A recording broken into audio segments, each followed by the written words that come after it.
And it came to pass, as he went into the house of one of the chief Pharisees to eat bread on the Sabbath day, that they watched him. And behold, there was a certain man before him which had the dropsy. And Jesus answering spake unto the lawyers and Pharisees, saying, Is it lawful to heal on the Sabbath day? And they held their peace. And he took him, and healed him, and let him go. And answered them, saying, Which of you shall have an ass or an ox fallen into a pit, and will not straightway pull him out on the Sabbath day? And they could not answer him again to these things. And he put forth a parable to those which were bidden, when he marked how they chose out the chief rooms, saying unto them, When thou art bidden of any man to a wedding, sit not down in the highest room, lest a more honorable man than thou be bidden of him. And he that bade thee and him come and say to thee, Give this man place, and thou begin with shame to take the lowest room.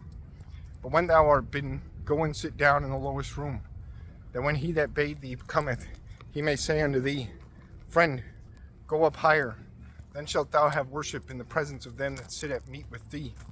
For whosoever exalteth himself shall be abased, and he that humbleth himself shall be exalted.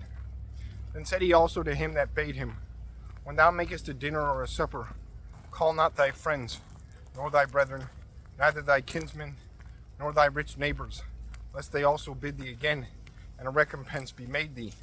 But when thou makest a feast, call the poor, the maimed, the lame, the blind, and thou shalt be blessed, for they cannot recompense thee, for thou shalt be recompensed at the resurrection of the just.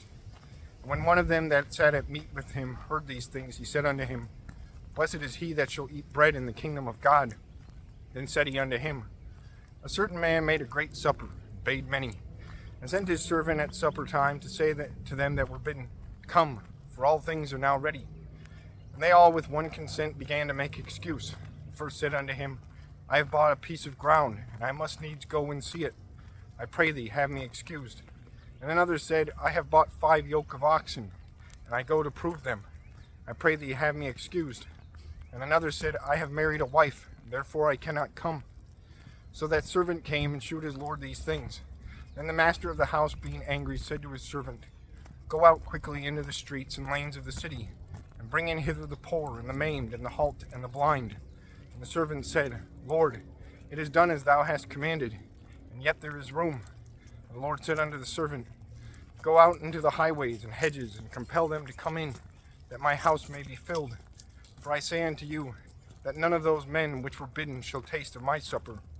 And there went great multitudes with him, and he turned, and said unto them, If any man come to me, and hate not his father, and mother, and wife, and children, and brethren, and sisters, yea, and his own life also, he cannot be my disciple. And whosoever doth not bear his cross, and come after me, cannot be my disciple.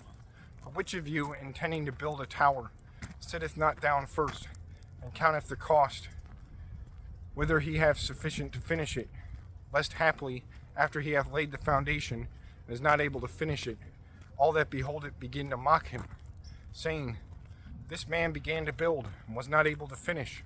Or what king, going to war against another king, sitteth not down first, and consulteth whether he be able with 10,000 to meet him that cometh against him with 20,000?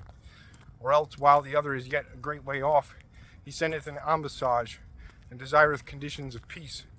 So likewise, whosoever he be of you that forsaketh not all that he hath, he cannot be my disciple. Salt is good, but if the salt have lost his savor, wherewith shall it be salted, seasoned?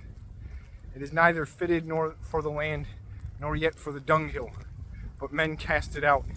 He that hath ears to hear, let him hear.